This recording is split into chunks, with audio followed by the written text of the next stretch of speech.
안녕하세요. 인생 한 줄입니다. 오늘은 탈무드 예화 31편에서 40편까지 소개해 드리겠습니다. 혹시 전편을 못 보신 분은 우측 상단의 영상을 클릭해서 보고 오시면 좋습니다. 그럼 시작하겠습니다. 31편 족제비와 우물이 지켜준 맹세. 젊은 여인 하나가 여행을 끝내고 자기 집으로 돌아가고 있었다. 그 여인은 값비싼 보석으로 몸을 치장하고 있었고 얼굴도 무척 아름다웠다. 그러나 불행히도 여인은 길을 잃어 고생을 하게 되었다.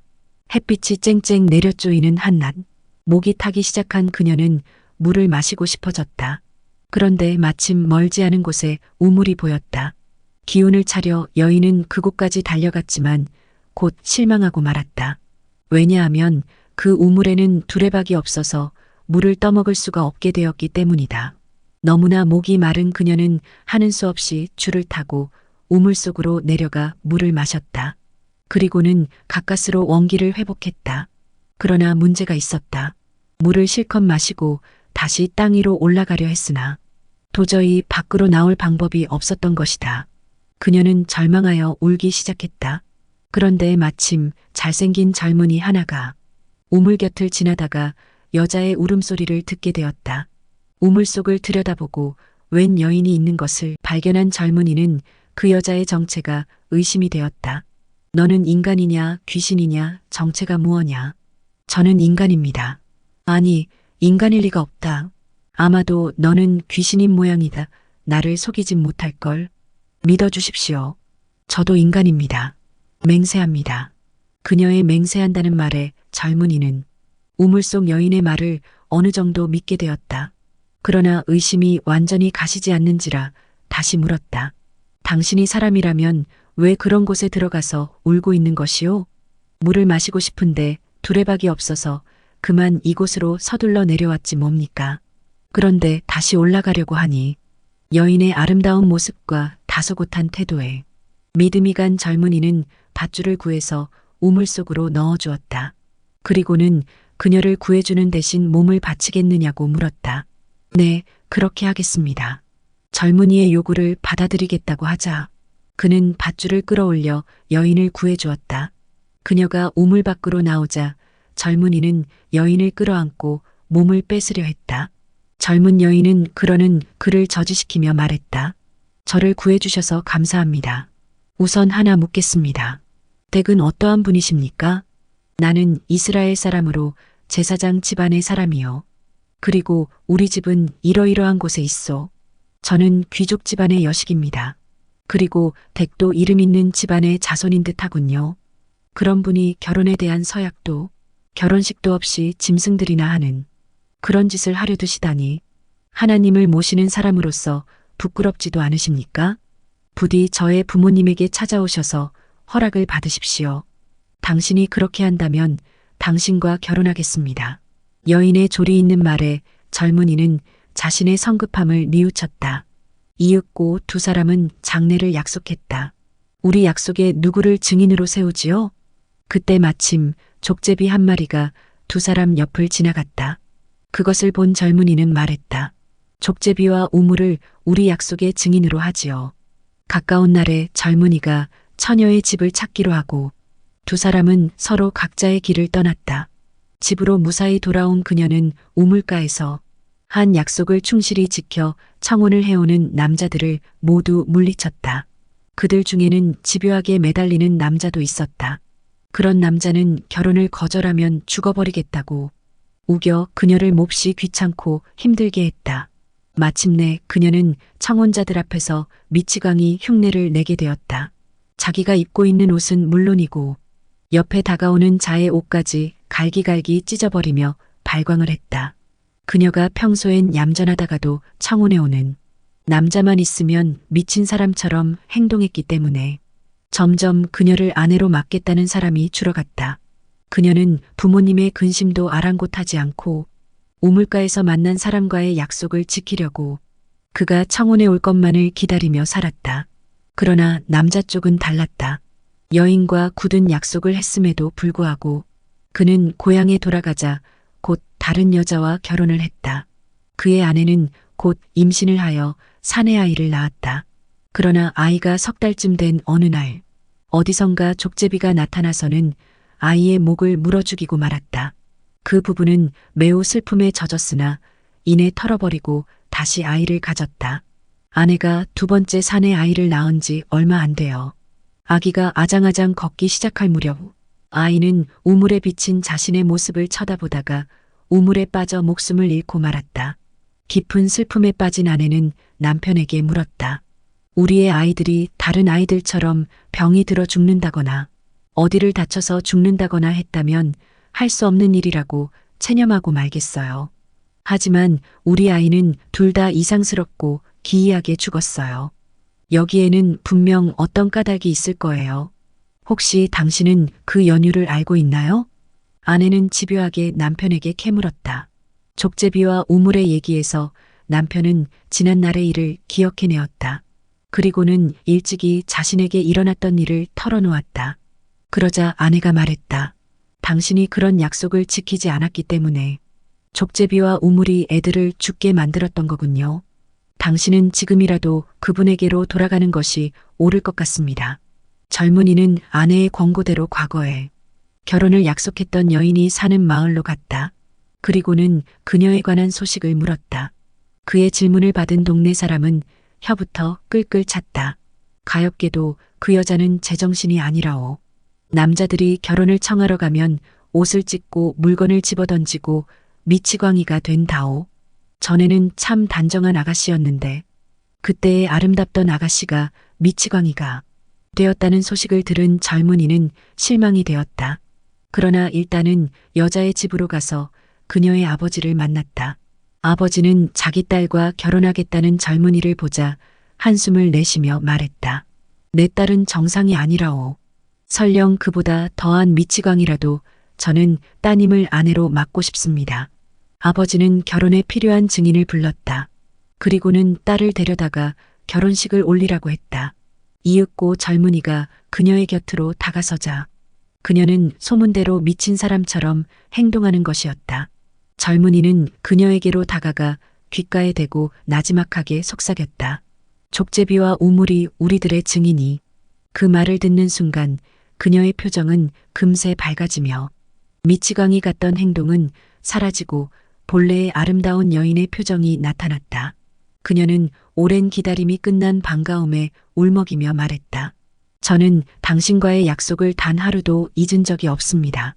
두 사람은 많은 사람의 축복을 받으며 결혼을 했다. 그리고 많은 자녀를 두고 부자가 되어 행복하게 살았다. 32편 악마의 선물. 이 세상에서 최초의 인간이 포도를 재배하고 있었다.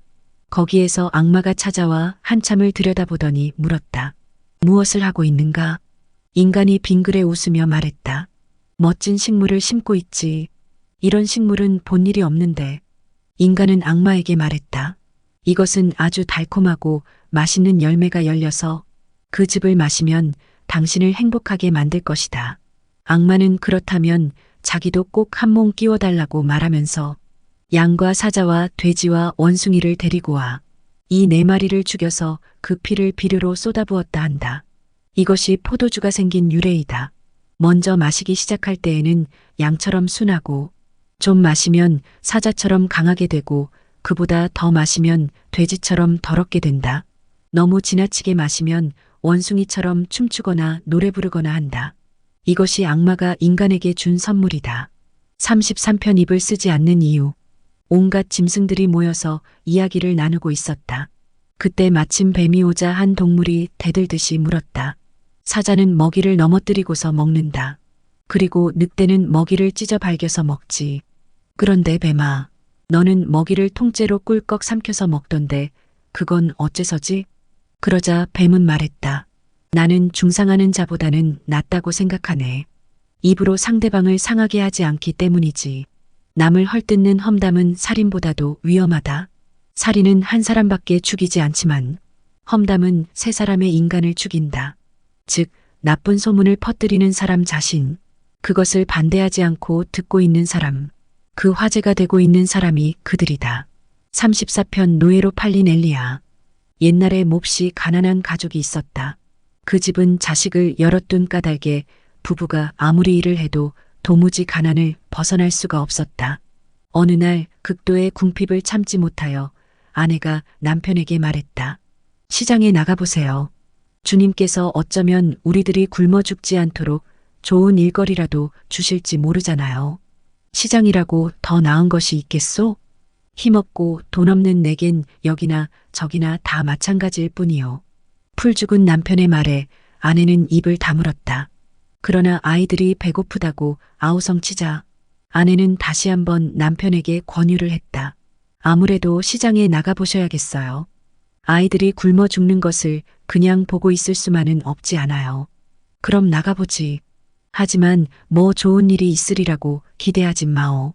아내는 갈기갈기 찢어진 누더기 한 벌을 꺼내어 남편에게 입혔다. 남편은 밖으로 나왔지만 도대체 어디로 가야 할지 몰라 멍하니 서 있었다. 그러다 자신의 신세가 너무나 슬퍼져 눈물을 흘리면서 하늘을 향해 기도를 올렸다. 주님, 사방을 둘러봐도 저의 궁핍을 동정하여 줄 사람은 한 사람도 없습니다. 주님, 어린 자식들이 불쌍합니다. 저희들을 가엾이 여기시고 자비를 베푸시옵소서. 만일 그렇게 안 된다면 저희들이 더 이상 고생하지 않도록 일찌감치 주님 곁으로 불러주시길 기원합니다. 간절한 이 기도는 하나님의 심금을 울렸다. 하나님은 엘리야를 시켜 그 불쌍한 가장을 돕도록 했다. 엘리야는 울고 있는 가난한 가장 앞에 나타났다. 무슨 일로 이렇게 울고 있는가? 그는 생활의 궁핍함과 불행에 대하여 말했다. 자, 나와 함께 가세. 내가 도와줄 테니 이젠 눈물을 거두라. 어떻게 절 돕는다는 말씀이신지요? 자네는 그런 걱정을 말게나. 시장에 나를 데려가 노예로 팔기만 하게. 그리고 그 대가로 받은 돈을 자네가 갖게. 그러면 되겠지? 어떻게 제가 당신을 노예로 팔 수 있단 말입니까? 저에게 노예가 없다는 것은 갓난아이도 다 알고 있는 사실인걸요. 시장에 당신과 함께 가면 아마 당신이 주인이고 제가 노예라고 할 것입니다. 아무 염려 말고 내가 시키는 대로만 하게. 그리고 나를 팔면 그 돈에서 1데나리온만 나에게 주게. 사내는 엘리야가 시키는 대로 했다. 엘리야를 데리고 시장에 갔을 때 두 사람을 본 사람은 누구나 엘리야가 주인이고 사내가 노예라고 생각했다. 엘리야는 모여든 사람들에게 사내가 바로 자신의 주인이며 자신은 팔려질 노예라고 설명했다. 바로 그때 왕의 신하 하나가 지나가다가 엘리야를 보고는 무언가 짚히는 것이 있어 그 노예를 사서 왕에게 바쳐야겠다고 생각을 했다. 신하는 사내에게 80데나리온의 노예를 팔라고 했다. 엘리야는 사내의 귀에 몰래 속삭였다. 나를 80데나리온의 왕의 신하에게 팔게나. 사내는 시키는 대로 왕의 신하로부터 80데나리온을 받고 엘리야를 팔았다. 그리고는 1데나리온을 엘리야에게 주었다. 엘리야는 그 돈을 받았다가는 다시 돌려주며 말했다. 이 돈까지 가져가게. 그리고 가족과 함께 즐겁게 살아가게. 이젠 두 번 다시 고생하는 일이 없을 것이네. 엘리야의 도움으로 돈을 벌게 된 사내는 집으로 돌아갔다.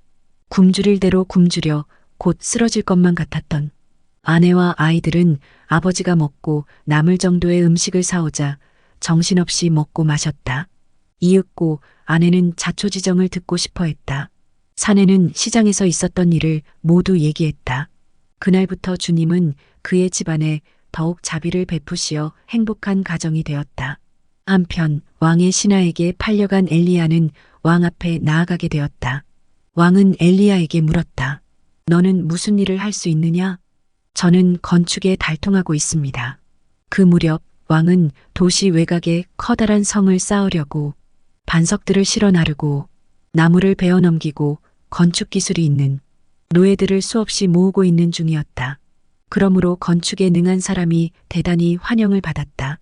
그렇다면 잘 되었구나. 나를 위해 성을 쌓아라. 그러면서 왕은 쌓기를 바라는 성의 모양과 크기에 대해 설명을 했다. 그리고 또 하나 건축 기간은 6개월이네. 그 기간을 넘겨서는 안 돼. 만일 자네가 내가 말한 바를 모두 지켜준다면 성이 지어지는 즉시 그대를 자유의 몸으로 해주겠으며 후한 상도 내리겠도다. 왕의 분부대로 하겠나이다. 지금부터 시작하겠으니 신하들에게 명하시어 건축에 필요한 것들을 모두 주십시오. 그날 밤 엘리야는 주님에게 왕이 원하는 성을 만들어 주십사고 간절히 빌었다. 그 기원은 주님께 받아들여져 다음 날 해가 뜨기 전에 왕이 말하던 성이 웅장한 자태를 드러내게 되었다. 왕과의 약속이 이루어지자 엘리야는 즉시 그곳을 떠났다.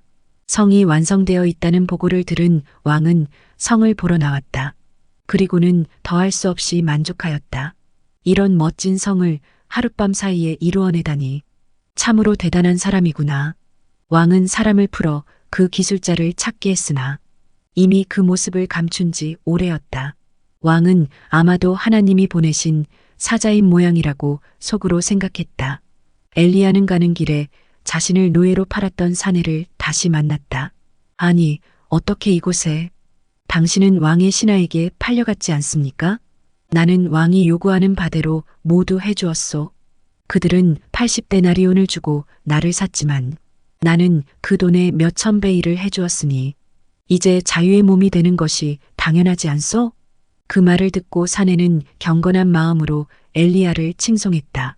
35편 누구의 신앙이 옳은가? 우연히 유태인과 아랍인이 함께 길을 걷고 있었다. 그때 아랍인이 입을 열었다. 내가 믿는 신앙이 당신 유태인들의 신앙보다 훨씬 낫지요. 그 말에 유태인이 대꾸했다. 우리의 신앙이 보다 낫지요. 이런 말도 있지 않습니까? 늘 너희에게 내리는 가르침과 같이 올바른 율법과 계명을 가진 위대한 백성이 너희 외에 누가 있겠느냐 하는 말이요. 그럼 우리 내기를 해볼까요? 나의 신앙이 나은가 당신의 신앙이 나은가 말이요. 만일 당신의 신앙이 낫다면 내 돈을 모두 당신에게 드리겠소. 하지만 나의 신앙이 당신의 신앙보다 훨씬 올바르다고 하면 당신이 가진 돈을 내가 모두 갖겠소. 어때요? 해보겠소? 좋고 말고요 해봅시다. 이리하여 두 사람은 내기를 걸고 가던 길을 계속하였다. 그때 악마가 노인 모습으로 변장을 하고는 그 길에 나타났다. 두 사람은 그 노인을 붙잡고 누구의 신앙이 옳은가를 물었다. 진리는 아랍인의 신앙에 있지요. 노인으로 변장한 악마는 아랍인을 두둔하는 대답을 했다. 두 사람은 다시 길을 떠나자 악마는 젊은이의 모습으로 변신하고는 다시 두 사람 앞에 나타났다. 길을 가던 두 사람은 아까와 같은 질문을 했고 악마는 먼저처럼 대답했다. 아랍인의 신앙이 옳습니다. 길을 계속 걸어가는 두 사람 앞에 악마는 다시 중년의 남자 모습으로 변신하여 나타났다. 그리고는 아까와 같은 질문에 대답을 했다. 아랍인이 옳지요. 세 번의 대답이 모두 아랍인을 두둔하는 것이었으므로 마침내 유태인은 가지고 있던 돈을 모두 상대에게 뺏기고 말았다. 유태인은 풀이 죽어 힘없이 걷다가 어느 폐가에 이르러 지친 몸을 누이고 잠이 들었다. 밤이 얼마나 흘렀을까? 악마끼리 서로 이야기하는 소리가 들렸다. 예, 너는 하루 종일 안 보이던데 못하고 다녔니? 재미있는 일이 있어서 그 일을 하느라고. 오늘 낮에 유태인과 아랍인이 서로 신앙 다툼을 하고 있더구나. 그래서 내가 아랍인의 편을 들어주었지. 두 악마는 다른 악마에게 물었다. 너는 또 하루 종일 뭐하고 다니느라 코빼기도 안 보였니? 나도 일이 있었지. 어떤 나라의 공주가 출산을 하는 것을 방해했지. 공주는 일주일 동안 계속 고통에 시달릴걸. 그 성 뒤에 있는 나뭇잎을 모아서 거기서 짠즙을 산모의 코에 넣으면 순순히 아기가 나온다는 것을 모르고 다음 또 다른 악마에게 물었다. 너는 무얼 했니? 나는 어느 마을에 가서 장난을 좀 쳤네. 그 마을에 하나밖에 없는 샘물을 막아버렸지. 하지만 검은 황소 한 마리를 그 샘 앞에서 죽이면 샘은 다시 콸콸 쏟아지게 되어 있네. 유태인은 악마들이 떠드는 말을 모두 기억해 두었다. 해가 밝자 그는 아침 일찍 악마들이 말하던 나라를 향해 떠났다. 그 나라에 도착했을 때 공주가 난산으로 고통이 심하다고 모두들 근심에 쌓여 있었다. 유태인은 성 안으로 들어가 왕에게 비방을 일러주었다. 성 뒤에 있는 나무에서 잎을 따다가 즙을 내어 공주님의 코에 넣어보십시오. 시녀들이 그의 충고대로 하자 공주는 곧 건강한 아기를 낳았다. 왕은 대단히 기뻐하며 그에게 후한상을 내렸다. 유태인은 다음엔 악마가 샘물을 막아버렸다는 지방으로 가서 주민들에게 말했다. 샘물 앞에서 검은 황소를 죽여보십시오. 그러면 샘물이 다시 솟아오를 것입니다. 주민들은 이 유태인의 말에 확신을 갖지 못하고 의심하면서도 사정이 워낙 절박한지라 그대로 따라보았다. 그러자 거짓말처럼 샘물이 다시 솟아나는 것이 아닌가. 마을 사람들은 유태인을 후하게 대접해 주었다. 그 다음 날 유태인을 고향으로 돌아가는 도중에 자가의 돈을 가져갔던 아라빈을 다시 만났다. 아라빈은 부유한 행색의 유태인을 보고 놀라서 물었다. 아니, 이게 어찌된 일이오? 내가 당신의 돈을 몽땅 가져간 것이 엊그제인데 어떻게 해서 이렇게 부자가 되었단 말이오? 유태인은 그동안 있었던 일들을 모두 이야기했다. 그럼 나도 그 폐허에 가서 당신처럼 해볼까? 아라빈을 유태인과 헤어진 후 폐허를 찾아가 그곳에 들어가 숨었다. 밤이 되자 정말 악마들이 몰려왔다. 그리고 그곳에 인간이 숨어 있는 것을 알고는 무작정 쳐 죽이고 말았다. 남을 헐뜯는 사람은 무기를 사용하여 사람을 해치는 것보다 죄가 무겁다. 무기는 가까이 가지 않으면 상대를 해칠 수 없으나 남을 헐뜯는 것은 멀리서도 사람을 해칠 수 있기 때문이다. 36편 유태인의 현명함. 스페인 왕의 고문이었던 니콜라우스는 왕을 충동질하여 유태인을 탄압하려 했다. 왕은 에브라임 산초라 불리우는 유태인 현자를 불렀다.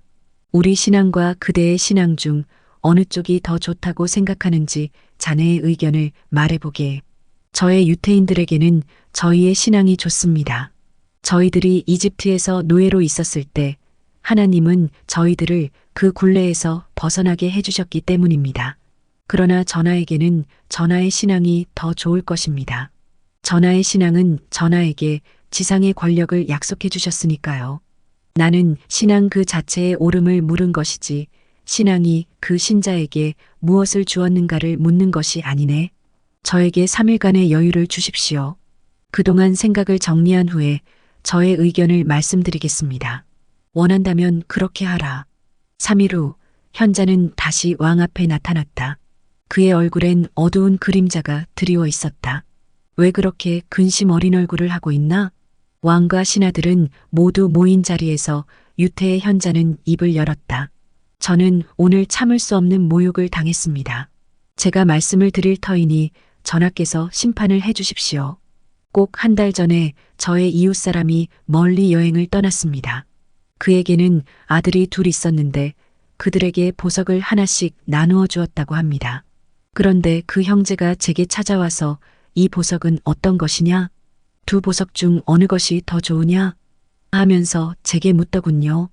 그래서 저는 대답을 했죠. 그 대답은 아버지에게 직접 들어라. 너희 아버지는 보석의 전문가여서 너희들의 물음에 정확하게 대답해 주실 거다라고요. 그러나 이런 조언에도 불구하고 두 사람은 무슨 그런 무성의한 대답을 하느냐? 면서 저에게 욕을 퍼붓고 때리기까지 하였습니다. 현자의 얘기를 다 듣고 난 왕은 자신의 의견을 말했다. 그 자식이란 사람들이 그대에게 무례하게 행동을 했구먼. 그대는 잘못한 것이 없네. 그들을 불러다 벌을 내려야겠네. 어두웠던 현자의 얼굴색이 밝아지며 말했다. 전하께서 하신 말씀 잘 들었습니다. 그리고 여러 신하들께서도 똑똑히 잘 들으셨으리라 봅니다. 스페인 사람도 유태인들도 양쪽 모두 보석을 가지고 있는데 전하께서는 어느 쪽 보석이 더 좋으냐고 물으셨습니다. 제가 어떤 대답을 할 수 있겠습니까? 하늘에 계신 아버지께 하자를 보내시면 그 보석들이 어떻게 다른가를 대답해 주실 것입니다. 왕은 자기의 고문인 니콜라우스 쪽을 돌아보며 말했다. 알겠는가? 유태인의 현명함을. 이 사람은 존경을 받을 만한 사람이다. 하지만 자네 니콜라우스는 벌을 받아야겠네. 유태교 신자들을 중상했다는 것이 바로 그 죄목이야. 37편 훗날을 위한 나무 심기. 어떤 노인이 뜰에서 묘목을 심고 있었다. 그곳을 지나가던 한 나그네가 그것을 보고 한심하다는 듯이 물었다. 노인장, 당신은 그 나무에서 열매가 열리는 것이 언제쯤이라고 예상하십니까? 노인은 잠깐 생각하더니 대답했다. 아마 70년 정도 지나면 열매가 열릴 것이요. 나그네는 물었다. 그러면 당신은 그토록 오래 살게 됩니까? 아니요. 그렇지 않습니다. 내가 태어났을 때 과수원에는 풍부하게 열매가 맺혀 있었습니다. 그것은 내가 태어나기 전에 아버지가 나를 위해 묘목을 심어주셨기 때문이었습니다. 그 마찬가지일 뿐입니다. 38편. 어떤 농부. 어느 곳에 큰 농장이 있었다. 그 주인은 예루살렘 근처에서 가장 자선심 많은 농부라고 칭송되고 있었다. 해마다 랍비들이 그의 집을 방문하면 그는 랍비에는 아낌없이 자선을 베풀었다. 그는 큰 농장을 경영하고 있었는데 어느 해 폭풍으로 과수원이 몽땅 망가지고 전염병까지 퍼졌기 때문에 그가 키우고 있던 양이나 소나 말도 모두 죽었다. 이것을 본 채권자들이 그에게 몰려가 재산을 전부 차압해버려 그에게는 조그만 땅밖에 남지 않았다. 그러나 그는 태연히 모든 재앙들을 받아들였다. 하느님이 주시고 하느님이 다시 걷어 가신 것이니 할 수 없지 않은가. 그 해에도 언제나처럼 랍비가 찾아왔다. 랍비들은 전에는 그렇게 많이 갖고 있었는데 이렇게 몰락해버렸다고 하며 동정했다. 농장주의 아내는 남편에게 말했다. 우리들은 언제나 랍비들에게 학교를 세우거나 예비소를 유지하거나 가난한 사람이나 노인들을 위해서 그만큼 헌금했는데 올해는 아무것도 드리지 못한다면 대단히 부끄러운 일입니다. 부부는 랍비들이 빈손으로 돌아가게 할 수 없다고 생각했다. 그래서 마지막으로 남아있는 작은 땅의 반을 팔아 그것을 랍비들에게 헌금하고 그 대신 남은 반의 땅으로 더욱 부지런히 일해서 메우려 생각했다. 랍비들은 뜻밖의 헌금을 얻고는 매우 놀랐다. 반만 남아있던 땅을 일구던 중 농사에 사용하고 있던 소가 쓰러져 버렸다. 그런데 흙탕에 빠져있던 소가 끌어내다 보니 소의 발밑에서 보물이 나왔다.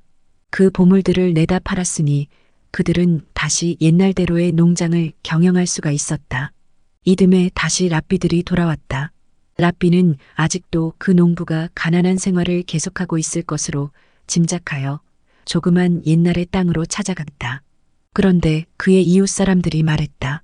아니, 그는 이제 여기에 살고 있지 않습니다. 저쪽에 큰 집에서 살고 있습니다. 이웃 사람은 랍비들을 안내해 주었다. 랍비들이 그곳을 찾아가자 농장주는 1년 동안에 자기에게 일어났던 일을 설명하고 아낌없이 자선을 베풀면 그것이 반드시 되돌아온다고 말했다. 39편. 효도. 유태인이 아닌 어떤 사람이 고대 이스라엘의 디마라는 도시에 살고 있었다. 그는 1000개의 금화에 해당되는 값어치의 다이아몬드를 한 개 갖고 있었다. 어떤 랍비가 사원 침전 장식에 쓰려고 6000개의 금화를 갖고 그의 집으로 사러 갔다. 그러나 다이아몬드를 넣은 열쇠고리를 그의 아버지가 베개 밑에 넣고 잠자고 있었다. 사나이는 말했다. 아버지를 잠에서 깨울 수 없으니 다이아몬드를 팔지 않겠습니다. 그만큼 막대한 돈벌이가 되는데도 잠들어 있는 아버지를 깨우지 않는 것은 대단한 효자라고 랍비는 감탄하여 이 이야기를 사람들에게 퍼뜨렸다. 아버지가 만약 다른 사람과 다투고 있을 때에는 다른 사람의 편을 들어서는 안 된다. 40편. 시몬과 80명의 마녀. 어느 날 랍비 시몬 앞에 주님이 나타나서는 꾸짖었다. 너는 이전에 교회 책임자가 된다면 이 나라의 마녀들을 완전히 몰아내겠다고 약속한 것을 잊었느냐? 이제 내가 교회 책임자가 되었는데 아직 아무것도 하지 않고 있으니 말이다. 80명이나 되는 마녀가 아스칼론 근처의 동굴에서 살면서 온갖 악한 짓을 자행하고 있으니 내가 전에 한 약속을 지키도록 하라. 신앙심이 독실한 시몬은 하나님께 즉시 마녀들을 벌하러 떠나겠다고 약속을 했다. 비가 억수같이 쏟아지는 날 시몬은 80명의 건장한 남자들과 함께 마녀들을 타도하기 위해 길을 떠났다. 장정들에게는 새 옷 한 벌과 커다란 단지 하나씩을 나누어 주었다. 그리고는 단지 안에 새 옷을 넣고는 몸이 비에 젖는 것을 막기 위해 머리에 단지를 이고 가도록 시켰다. 얘들아, 내가 동굴 속으로 들어간 후 피리 소리가 들리면 이 새 옷을 입고 굴 속으로 들어오너라. 그리고 한 사람씩 마녀를 잡아서 땅에서 들어올려라. 마녀는 발이 땅에서 떨어지면 어떠한 마술도 부릴 수 없게 되느니라. 이렇게 80명의 장정들에게 주의를 준 후 시몬은 젖지 않은 새 옷으로 갈아입은 뒤 혼자서 마녀들의 동굴로 찾아가 크게 소리쳤다. 여인들이여, 그대들의 친구가 찾아왔도다. 문을 열어라. 마녀 하나가 문을 열어주었다. 그녀는 놀라면서 말했다. 이렇게 폭우가 쏟아지는데도 하나도 몸이 젖지 않았네. 랍비 시몬은 자신만만하게 대답했다. 나는 빗방울 사이를 걸어다니기 때문이지. 그래, 여기에는 무슨 일로 찾아왔는가? 배우고 싶은 것도 있고 가르쳐주고 싶은 것도 있고 해서 왔네. 자네들 내가 각자 할 수 있는 재주를 보여주지 않겠나? 재주들이 대단하다는 소문을 들었거든. 시몬의 아첨 섞인 말에 기분이 좋아진 마녀들은 시몬 앞에서 가지고 있는 재주들을 보이기 시작했다. 한 마녀가 주문을 외우자 빵이 나왔고 또 다른 마녀가 주문을 외우자 포도주가 나왔다.